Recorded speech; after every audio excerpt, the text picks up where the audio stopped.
And so we are extremely happy that you're still with us. If you just joined the conversation, we welcome you to a very special celebration of the International Day of Happiness on Today with John and Helen on Plus TV Africa. Indeed, happiness is a human right. And joining us right about now is the founder, Andy Speaks for Special Needs Persons Africa. She's also a business brand strategist, a humanitarian, an ambassador, and special needs advocate. She's a mother of 3 beautiful children, 2 with autism spectrum disorder. Yeah, and she's my friend. And she's my friend too. So our guest is also an accomplished Rotarian, right? Who, with her outstanding effort and achievement, has to her credit many international awards. Too many. Too many. Indeed, too many to mention here. She is CEO, Tech Hub Holdings, and National Director, African Pageants, this and that. Just join us in welcoming Sylvia Mochabo. Sylvia, I got you in here. Yeah. Yeah, and really I should let people know that Sylvia just came in from Kenya. She is Kenyan, and she's on a visit to Nigeria. Oh, thank you so much, and thank you for taking time to be on the show with us today as we celebrate a very special day and mark the International Day for Happiness.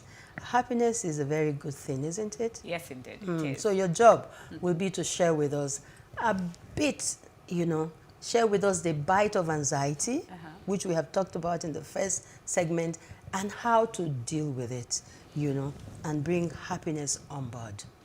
All right, John, this is a show of Rotarians. I'm in the background, so please. Never mind, we'll consider your application. Okay. All right. So yeah, Sylvia, it's good to have you on the show. Thank you for having me. And I'm quite elated. You see, when I met Sylvia about 4 years ago, yeah, the first thing that struck me was how she was able to carry on with all the challenges which she explained to us at that time.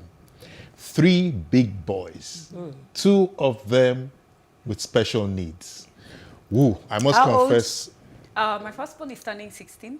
My second-born is 12 and a half. Then the last-born is 10. All right. Yeah. So you have all and of the 10 are the ones who was the last. So your hands are so full with boys. Yes. And yet you feel that this topic is one you can talk about. Yes. Okay, so tell us, Sylvia, what is your interpretation of anxiety? Anxiety, I believe, is a reaction of our environment mostly and the things that we go through. And at some point, it can be a choice. Let me give you an example. Now that I'm here in your big city, Nigeria, Lagos, the first thing, like the traffic, we have a choice. You're seated in traffic, and it can be overwhelming. But how we react to it, you can choose 2 things. Pop up the volume, enjoy the music, look out through the window, count how many cars there are, what's the latest, and etc. Appreciate that. We call them in Kenya Mama Mboga. That is the small shops by the roadside. What's new, are things painted, appreciate the environment. Or you can get pissed off. And you can start, screaming at everyone. Have that road rage we always see. And that, you see, it's the hormones that we will activate, And then, let's say you are going to a meeting. That anxiety will start building. Oh my God, I'm going to get late. Now you're blaming everyone. At that time, I tell you, you will hate your government, even everyone around you. But then, as I said, it's a choice. Same to happiness. We're celebrating. It's a choice. Yeah, we're celebrating International Happiness Day. It's a choice to be okay, it's not a choice. Sometimes we're sad. We should have to acknowledge our emotions and we go through them. But there is a point in time we have to appreciate that happiness is not a destination. It is a journey. It's a journey. Yes. Yeah. And most of us want to be like, when I be happy. No, you live for now. This moment is what you so have. So be happy. Be happy now. No, just be happy. Even in the circumstances, choose what you're going to look at it. It's either half full, half empty. Wow. Okay. Right? Yeah. All right, the good books, I remember now as you're talking, says we should count our blessings one after the other. And when we do that, we will really, really acknowledge the plenty that we have. that are blessings, Yes. you know, Yes, rather than on the other side when you talk about the cup being full or, you know, being half empty. So anxiety is best described as an emotion, like you said. Now, tell us exactly how you feel when you have your bouts of anxiety. You know, is it nervousness? Is it fear? Is it confusion? What it is, especially with the extremely brilliant job that you're doing with what ordinarily would keep any human being on their toes. Anxiety comes, and like I said, it's how we react to it. That those days you're more anxious. And remember, when you get special needs children, it's not something you sign up for. There's no manual of how you're going to navigate through it. So it's our reaction to the situation. I'll give you an example. On top of having autism and ADHD, there is the component of epilepsy as a comorbid condition on autism. And both of my kids have it. At least one I know is triggered by, is febrile. That means when they get high fevers, it can happen. But then my middle child, who's more severe, it happens any day. But then the first times, like the first time I saw it, it's that all that emotion. There is fear, there is that confusion. There is the greatest is, yes, that nervousness. What do I do? Where do I go from here? But what I said, how we react, keep calm and acknowledge the situation. This is something I had to learn over the 10 years of being a special needs parent, because it becomes to a point when I will panic. But what can I change? What can I not change? How do I embrace this situation that I'm dealing with right now? I already learned the patterns. It happens mostly early in the morning. The side effect is now when it gets to 4 a.m., I'm always on the edge. Like I can hear even a pin dropping, you know? Because you see, convulsions is something that, unless it comes with sound or some gag, because you see they're struggling to breathe. So you have to really, really keen. You know, so you learn to also adjust. Otherwise, I'd never sleep, or I would never sleep. So those are some of the amendments that you have to have. And then learn and educate yourself. What are your triggers? Then now, how do you handle them? When if you have an anxiety disorder, because there is something like that. There is anxiety disorder.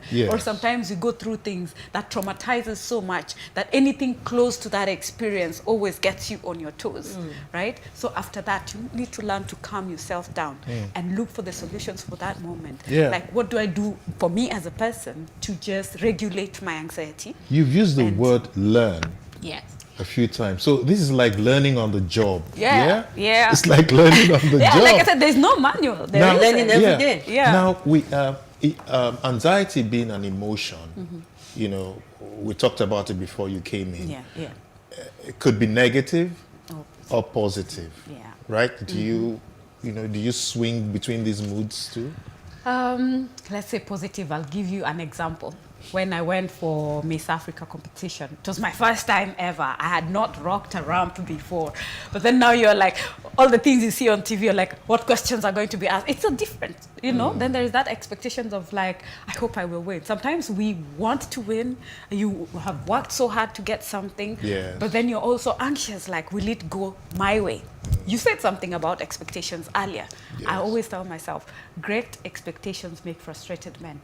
So that level of anxiety because of anticipating something can also be your downfall. Can be, you know? Because you see that level of anxiety, like when you're walking the ramp, let's say for those competitions in pageants, you can trip and fall because your whole body is shaking, because your body reacts also to the emotion. The extent of your emotions also causes physical side effects, because you'll find we will be shaking, you know, and people start fidgeting to cope with that anxiety. And that is also something else that we see also with our special needs children when we are adjusting, because even when they are anxious, imagine the ones who are nonverbal and they can't communicate. They get anxious, they're trying to communicate, they can't, so they get frustrated. Then they develop behaviors, and those behaviors to us as a general community come out as bad behaviors. We start branding them as this child is indisciplined, as this child is entitled, but we're not imagining ourselves. Imagine you can't talk, you're trying to communicate. You know, how frustrating and how much anxiety that can cause you. So adjusting also our environment can really, really contribute to how we cope with some of these situations in life. Adjusting.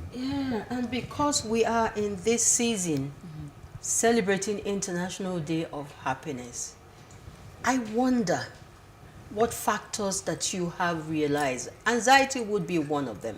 What other factors contribute to stealing away our happiness?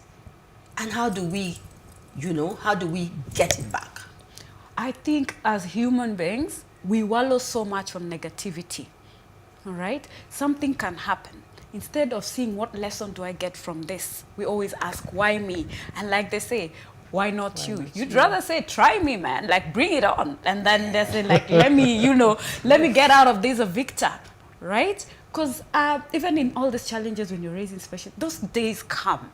The thing is allowing yourself to go through the emotions. There are those days I'm sad. There are those days I wish away autism that I would have a normal. When I'm with my friends and we have children of the same age, I see their children being able to do all these things and I'm like, I wish my baby could do that.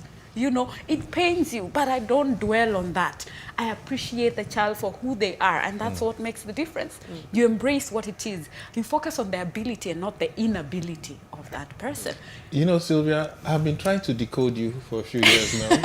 maybe I'll succeed in doing that today. Now tell me, it looks like you are your own personal therapist. In the sense that you've been able to engage yourself in so many activities. You just talked about the pageant, beauty pageant. You've won that several times. In her CV, I think there was something about Andy speaks for special needs. Special needs. That's another. What are the other things that you do to? What are you even doing here? What are you doing here in Lagos? Oh, that's a good question. So I am a very ambitious person. That let me tell you, and I follow what God tells me. Okay. So I've always run awareness. Our lessons. This is what I believe. We don't live for ourselves. All right. Even a tree doesn't eat its own fruits. It doesn't use its shade for itself. The lessons that we get through when God gives you something. What's the purpose behind it? And I remember this was one of my greatest questions to myself. Why? Why 2 kids? Why do I have to go through this? But what I got out of it is like, I wouldn't be the leader in the disability space right now if I hadn't gone through it. It's because I can understand my next mother, what they're going through. When a parent says, I can't afford diapers, I know. When they say I'm pained because my child is doing this or has this behavior or can't talk, I know and I understand the pain. So when I stand as a leader in that space, and even in the beauty pageant, that's what I champion for, inclusion of persons with neurodevelopmental disabilities. It's a very small and new space, but yet it's not small, it's big. We're talking about 1:54 in the autism spectrum, but it's because of the culture and our environment that we have shunned them. They can't come out. All right. So that is one of the things that drives me. Now you want to decode me. That's my driver. And my babies are my teachers, because without going through that journey, I wouldn't be here. So I started this ride for autism awareness. And this year, God put it in me, it's going to be regional. That's another therapy for you. Yeah, it's therapy. We're giving. There is endorphins are actually produced when you're giving, when you're serving. There is that service above self, like we say in Rotary, that just gives you a satisfaction. Okay. The pain wasn't in vain. So I am just raising awareness. That's why I'm here, because World Autism Awareness Day is on 2nd of April, around the corner. Okay. And we are doing it in Kenya, South Africa, Ghana, Nigeria, and Ethiopia. Awesome. Yes. So that's why I am here. Awesome. Yes. Happiness, they say, is contagious. Yes, indeed. And as you give it to the world, we can see you radiating it 24/7, I want to believe. And it's not the absence of challenges and difficulties. It's a choice to take it, bring it on. Bring it. Bring it on. Rather than run away from it. Yes. Thank you so much. Thank you very much. Thank you. And we wish you the very best. Thank you. And our love to your kids. Our love to your children. I will send and thank them you. for sure. Well, quite a whole lot to take home, I must say. And thank you again for helping many of our viewers answer a lot of the questions, that they probably have put together since we sent out the promo that you would be on the show. We are resolved to stay happy by working on our hormones, with exercises. We have an exercise segment on this show. Okay. And I'm sure that is something that also gets a few people happy and going. All right. So, our exercise segment is next? Yes, our exercise segment is next. We've done Sylvia Mochabo decoded. So now you can go to the gym, and after the gym, Ferron will be here with her guest, Michelle Obatoimbo, to look at raising boys against raising girls. Wow. So let's head for the gym first. Thank you again. And be a part of it.